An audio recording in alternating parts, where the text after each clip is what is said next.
Without further ado, let's dive into the technical sessions. Now we have CA Panaraj, Regional Council Member, to introduce the speaker, CA Amit Patel. The speaker is a stalwart and he is Mr. Amit Patel, qualified as a chartered accountant in 1986 with a rank at the All India level. He has spent a large number of his professional career, large part of his professional career dealing with taxation matters of FPIs, banks, mutual funds, and NRIs. He is a member of the Finance and Taxation Panel of CII's Maharashtra region as well as the Western region. A past president of the Bombay Chartered Accountants Society, he was an elected member of its managing committee from 1998-99 to 2010-11 and has held various posts, namely Honorary Treasurer, Honorary Joint Secretary for several years. He has been a member on various committees. His fascination for technology has been instrumental in several high-tech initiatives at the BCAS, such as website, its enterprise-wide office management software, BCAS Web TV, e-journal, BCAS Tax Crew, Cool, and social media presence of BCAS. He is an independent director and member of the Audit Committee of LIC Housing Limited, one of the largest housing finance companies in the country. He is also an independent director of SBM Bank India Limited and a chairman of its Audit Committee and member of various other committees of this bank. He has been actively involved with the activities of the Institute of Chartered Accountants of India by being part of the technical committee of WIRC regional conference. So with this, I introduce you before you the great and erudite personality, Mr. Amit Patel, to present his paper for the regional conference.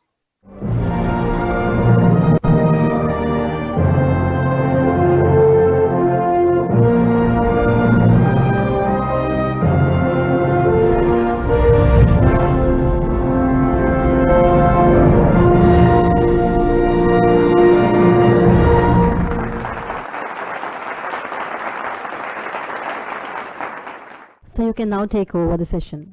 Thank you.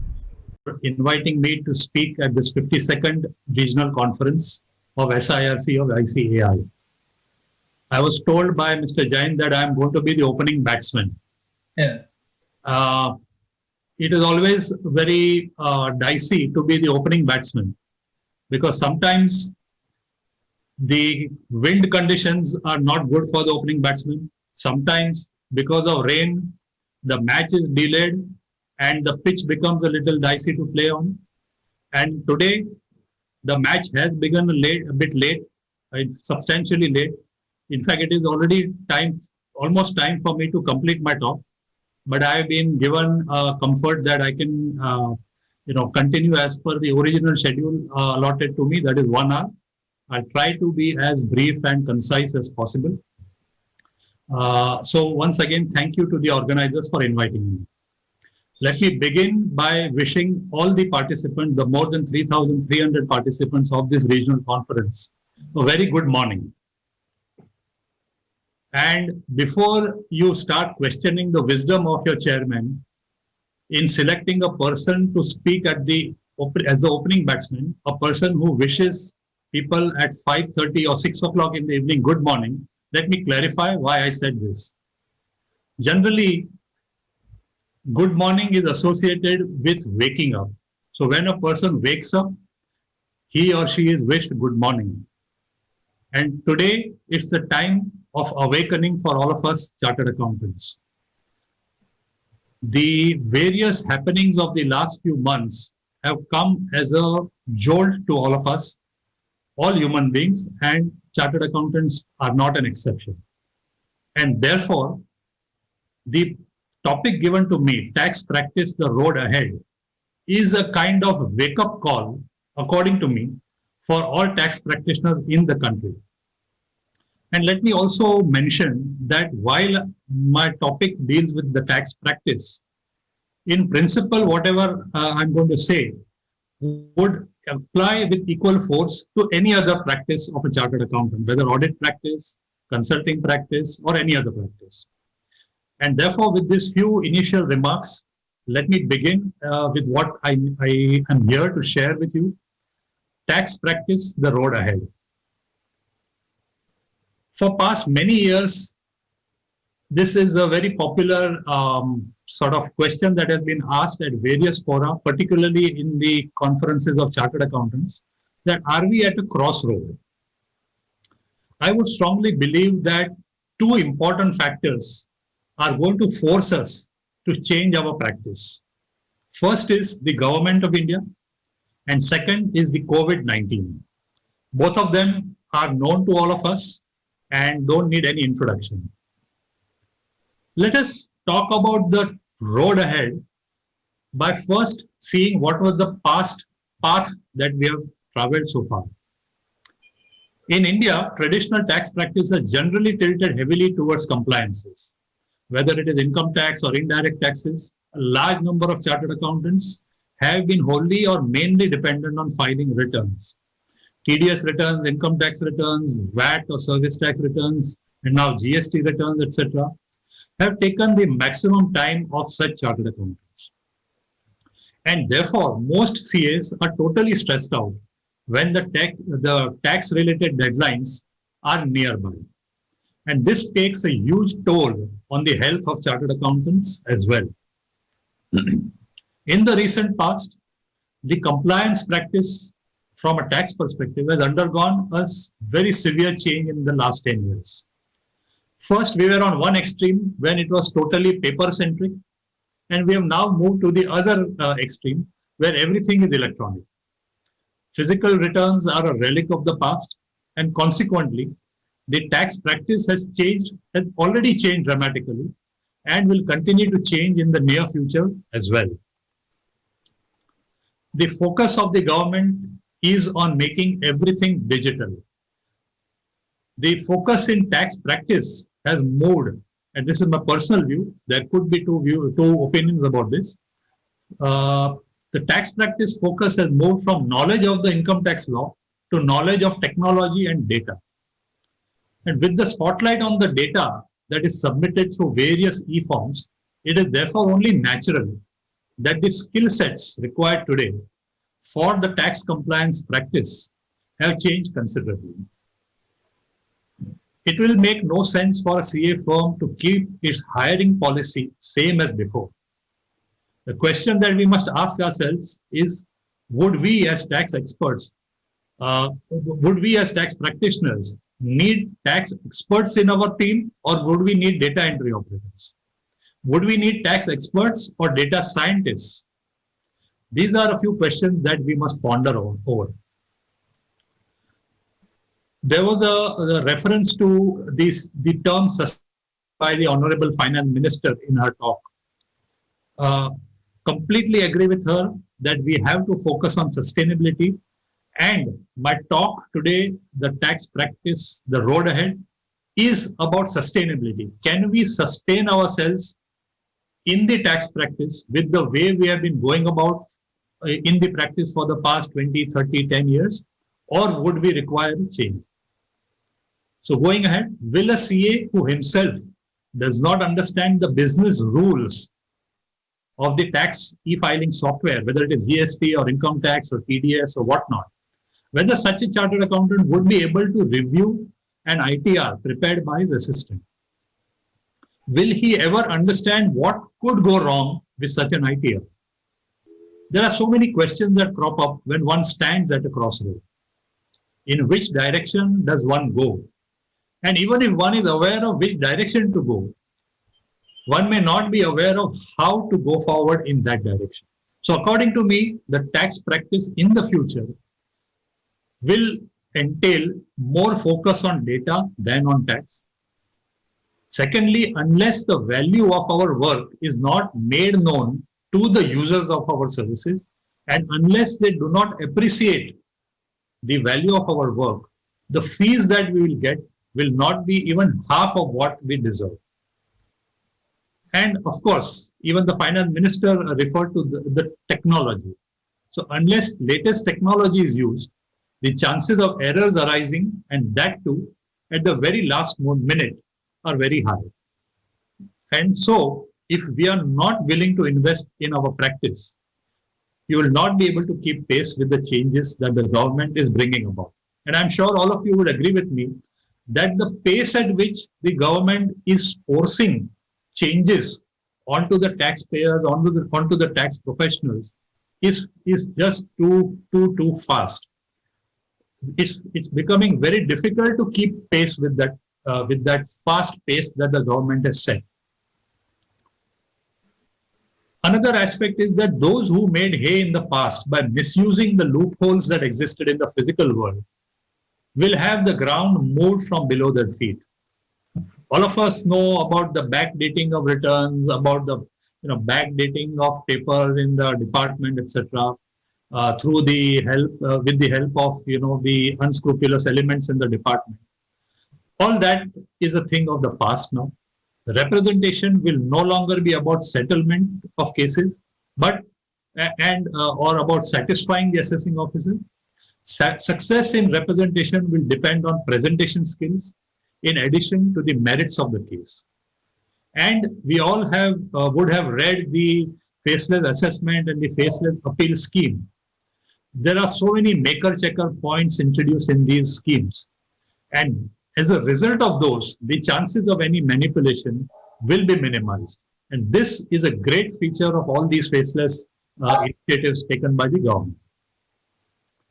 With the hard-coded software keeping track of everything, the own practice of keeping everything pending for the last minute, or even backdating, as I mentioned earlier, will be a thing of the past.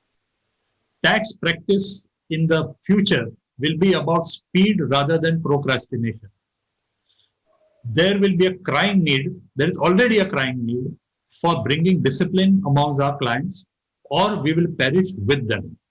I think this is something that as a profession, all of us need to take up very seriously, because for far too long, we have unfortunately allowed our clients to dictate their terms over us. And as a result, we have to go by what they tell us rather than we telling them what the law is and how they should be going about complying with the law.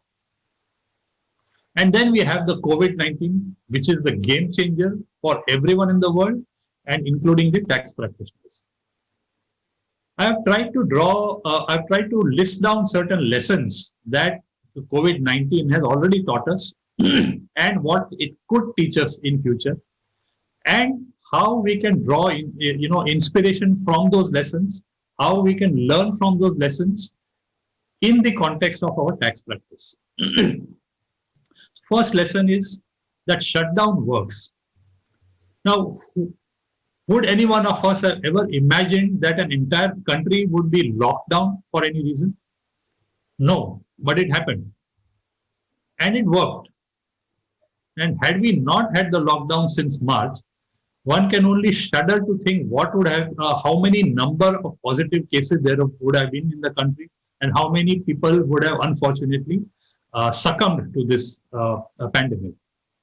And from this first lesson that shutdown works, I think a very important lesson is there for all tax practitioners and for all chartered accountants, that when there is an emergency, one needs to be strong enough to close down a practice area to survive. If we continue to do the same thing as we've been doing for ages and then hope for a miracle, then only miracles can save us. And we all know that miracles don't happen often. So this is one lesson that we could draw a leaf out of. Second lesson that we have learned in these last few months is that we really don't need much to live. We have lived through a lockdown. The availability of food, water, shelter, communication, medicines, and education and entertainment on television and the internet has kept us going. The lockdown has forced us to ask, what do we really need to be reasonably comfortable in our lives? And the answer in most cases is not too much. And from this, can we draw a lesson for our practice as a chartered accountant? Do we need huge and fancy offices? Do we need very large teams?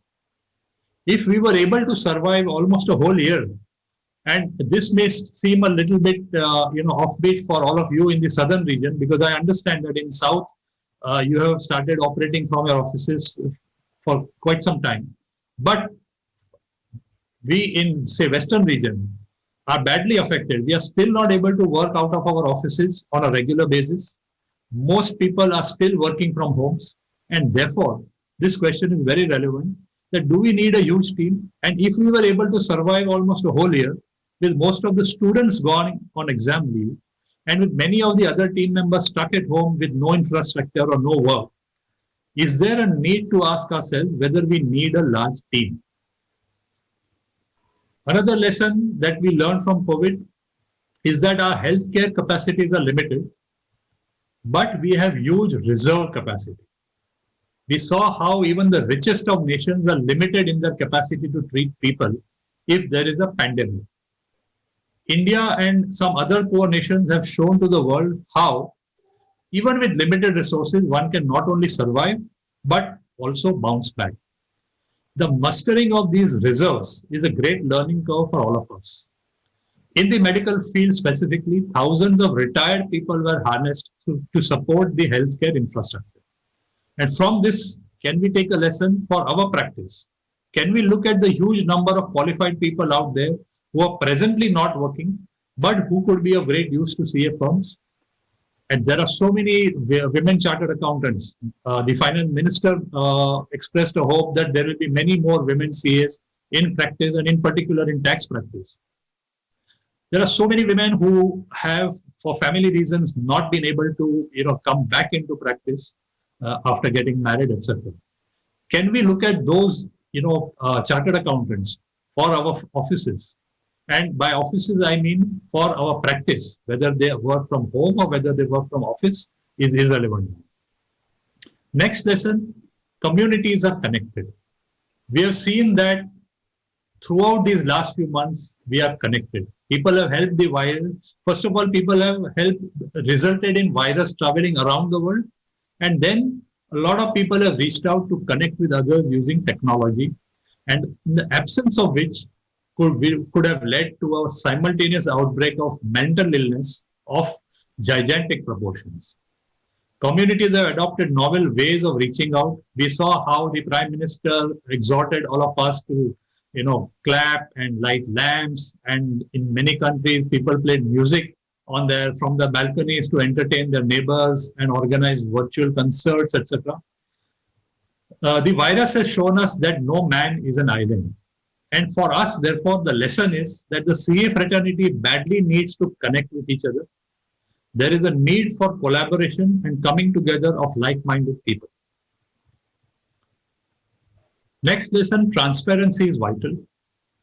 We saw how the Chinese government reported to the World Health Organization on 31st December 2019 about pneumonia of an unknown cause, and then at the same time, a few weeks later, the healthcare professionals in China had warned the Chinese authorities that a serious illness was spreading among patients. And instead of notifying those higher in the system, the tragedy went out of proportion. And this highlights the critical importance of honesty and transparency. The lesson that we can learn from this is that the unfortunate malpractices that some members resorted to in the past will need to be strongly stopped, and such black sheep of our profession need to be exposed. At the same time, we need to be more transparent with our clients.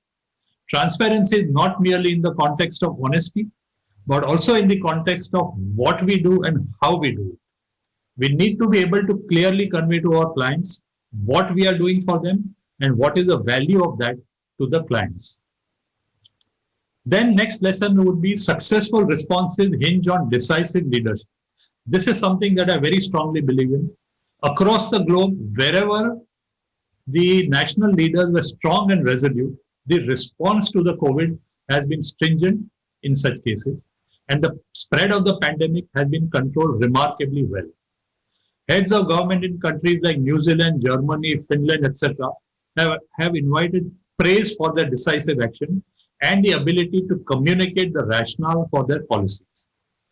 The lesson that we have to take from this is that chartered accountancy firms also need decisive leadership who will not shy from taking unpopular decisions when things are not going right. Instead of focusing on being popular or politically or diplomatically correct, we need to focus on what is in the best interest of our firm. When the leader of a CA firm will rise above his self-interest and above the individual interest of the other partners, and when he will think primarily about the larger interest of the firm, that firm will survive and thrive in the days ahead. We need unified responses to pandemics rather than diverse, disconnected strategies.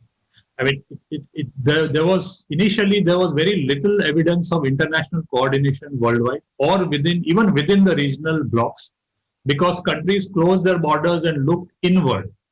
The World Health Organization has urged countries to implement a comprehensive response to COVID, and to do it all, find, isolate, test, and treat every case to break the chain of transmission. This teaches us a lesson that the CA profession needs a unified approach to all practice areas as we march ahead in the post-COVID era. Standard procedures, common training ground, a unified approach to fee levels are the desperate need of the hour. Otherwise, our profession is bound to suffer in the long run, as the public will obviously want quality, error-free services from top professionals at the lowest rates charged by some of the fly-by-night operators. And therefore, we need to unite in these times. So these lessons now bring me to the road ahead for the tax practice.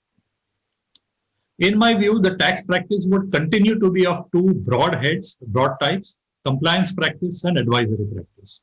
This was the case even in the pre-COVID days, but going forward, the divide will be even more stark.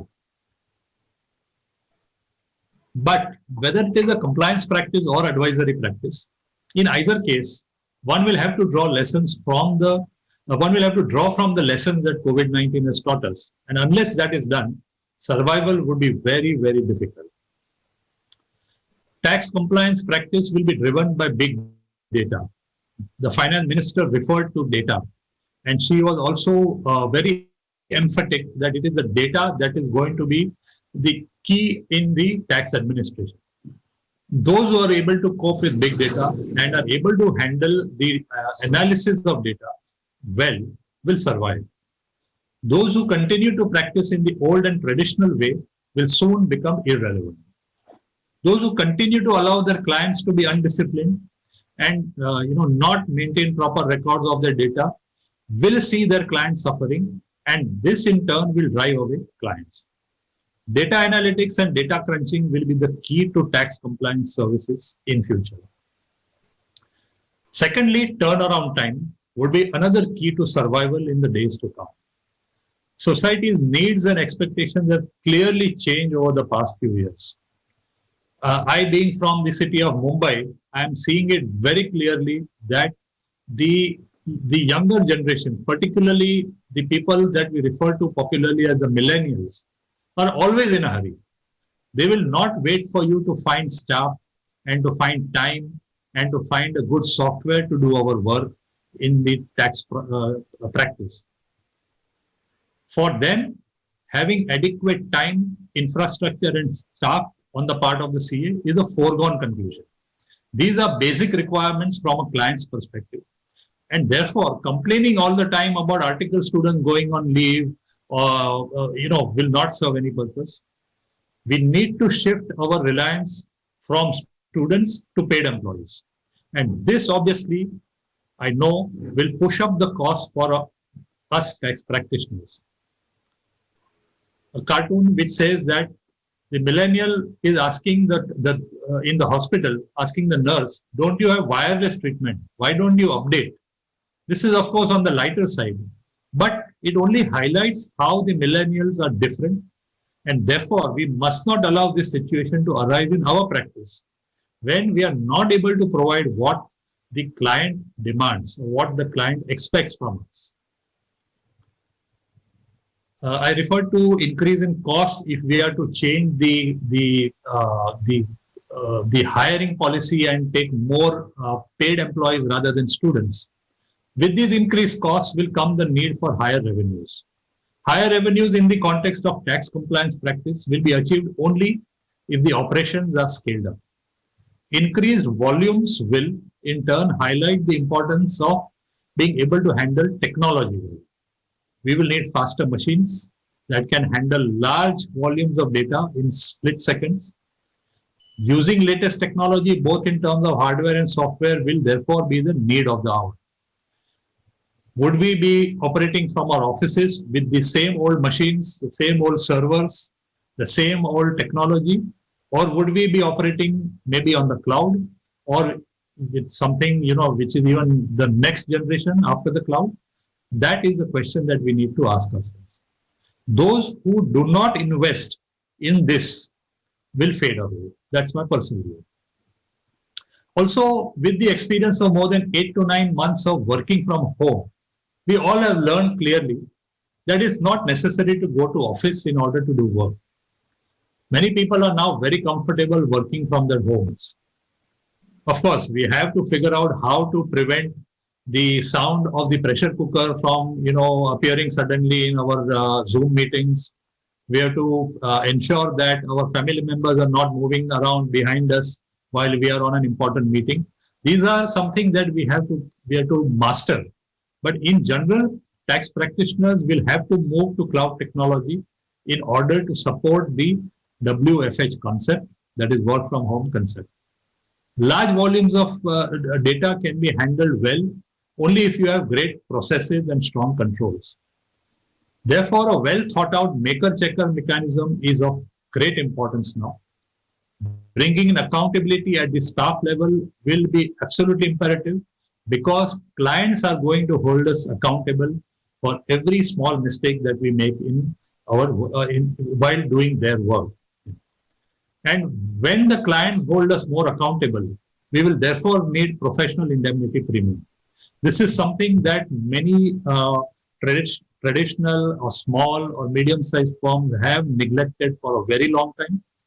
But I feel that we simply cannot afford to do so in the days ahead.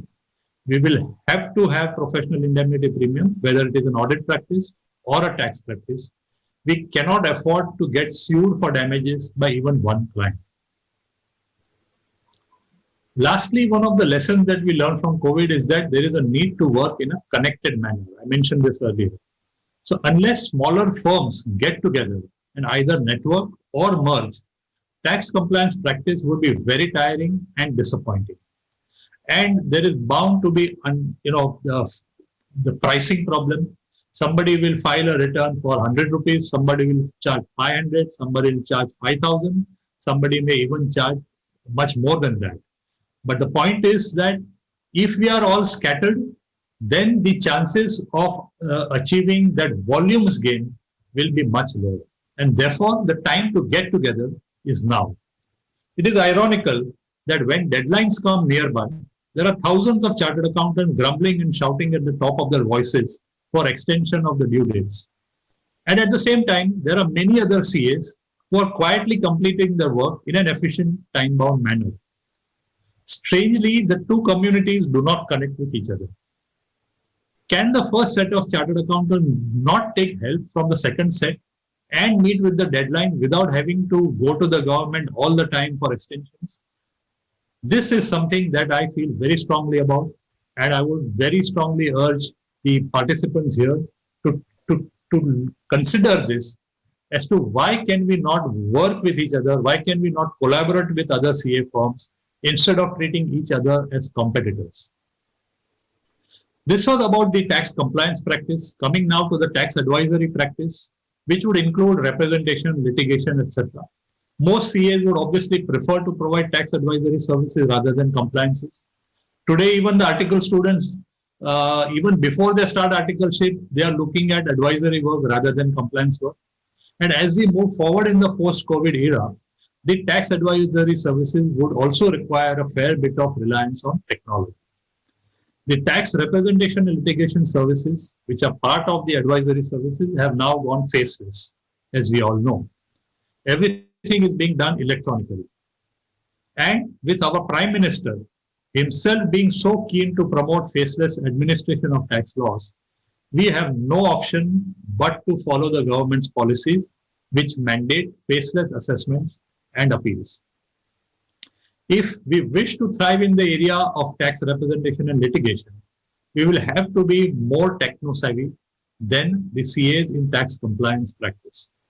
Investing in robust hardware as well as reliable broadband internet connections will be things of necessity rather than comfort or luxury. We would also need to be far better in terms of drafting and presentation. Whatever is written and submitted online will determine the result of the assessment or the appeal proceeding. We all are aware of garbage in, garbage out. That would apply with equal force to faceless assessments and faceless appeals. Unless the tax practitioner is able to convey the facts of his client with clarity to the faceless e-assessment team, he certainly cannot expect a clean order without any hiccups. And then the malpractices, which I referred to earlier, on the basis of which some practitioners thrived in the past, will or are now no longer available. The Prime Minister spoke about honoring the honest, and we as a professional need to dishonor the dishonest. We need to expose the black sheep in our profession, and that only will change the perception of the public towards our profession. The government is definitely going to do this in the days to come, whether we do it or not. So we need to be very, very careful. But the question that arises is, from where will we get advisory work even if we want to? If it was that simple to get advisory work, then obviously by now most chartered accountants would have moved from compliance practices to advisory work, and left the compliances for the websites and for the back office operations. But to be able to inspire a client to look to our firm for advisory or representation services, we would need to have substantial experience, excellent communication skills, as also we need to be completely updated on our knowledge of the law as well as the judicial precedents. Can we achieve all this on our own? Do we have the time to read up on the latest case law? Do we have the necessary library with rich commentaries by eminent tax experts to help us in our quest for good clients and good work? We need to invest our time and money in building a practice. We also need collaboration with other CAs so that specialization becomes possible and feasible. If we continue to be a jack of all trades and master of none, we are bound to burn out, and that too very fast. A person who tries to stick to multiple practice areas instead of focusing on one would, in my opinion, be taking a big risk. And therefore, repeating what I mentioned earlier, the time for collaboration is now. Some other issues that will be faced in the tax practice in the road ahead. Instead of small and petty issues being raised in the assessments, we will now be seeing issue-based assessment. The centralized e-assessment cell will be focusing on the bigger picture and on the data-driven assessment. And therefore, future assessments, in the future assessments, experience will count a lot. And it would not be merely about small facts and expenses, but also about the larger picture. So I was saying that the chalta hai attitude of the past in the tax department has been replaced with a result-oriented one. The officers of today are far different from the officers of yesteryears, and they know how to also use the social media, where there is so much of information that can be used to effectively unearth the income that is concealed. And with this change attitude, even chartered accountants will need to change their attitude. and in more particular about this, we need to be more particular about the smallest of facts and figures. We'll need to bring much more discipline amongst the taxpayers. We need to educate our clients that they need to be better at documentation. We also need to understand social media ourselves and cope with the 360-degree profiling, which is already being used by the tax department. With the media and the regulators both being very alert, chartered accountants will be in the limelight whenever anything goes wrong anywhere in the country as far as audit or tax matters are concerned.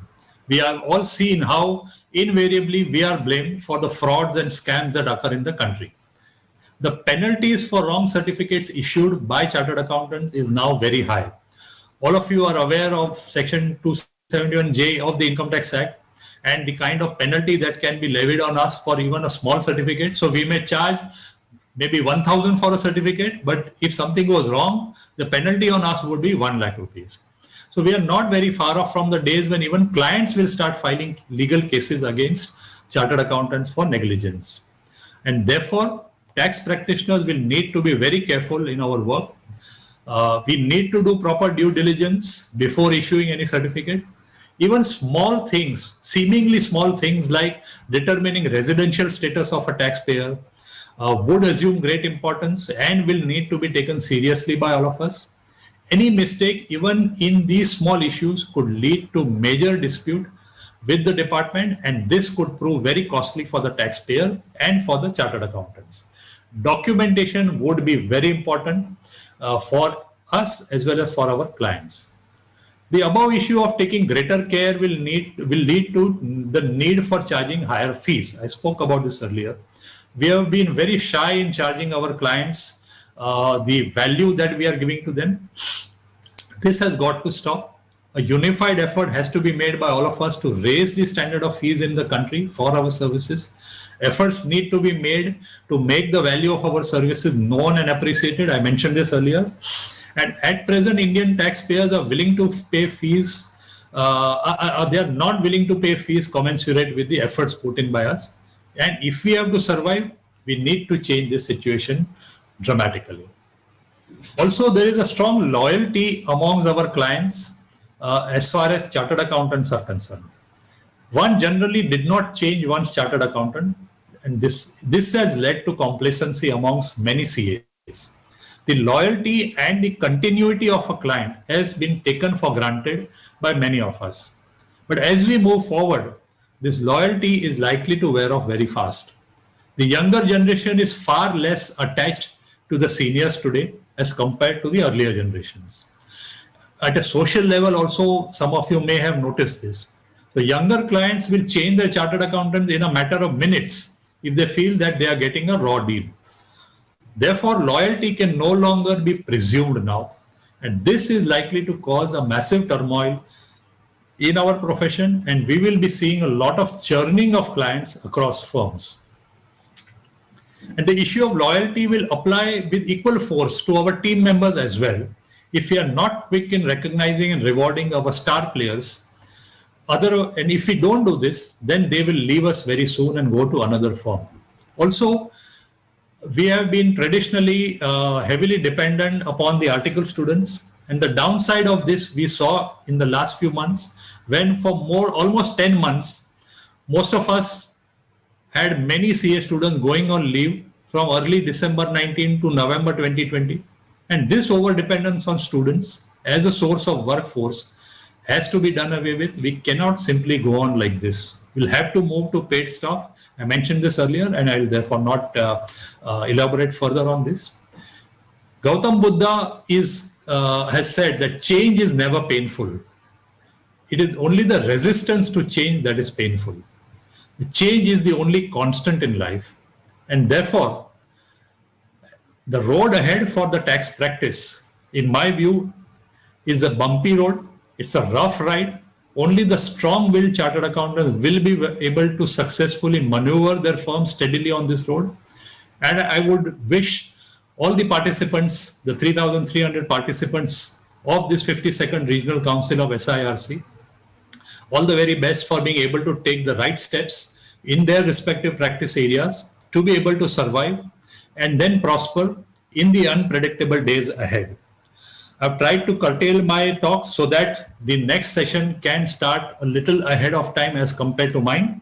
With this, I would like to thank all of you, and in particular, my friend DC Jain, the chairman, for giving me this opportunity to share some thoughts with you. I am available on social media as well as through email, and I would be happy to address any queries that I may get. Thank you so much. Thank you for completing it ahead of time.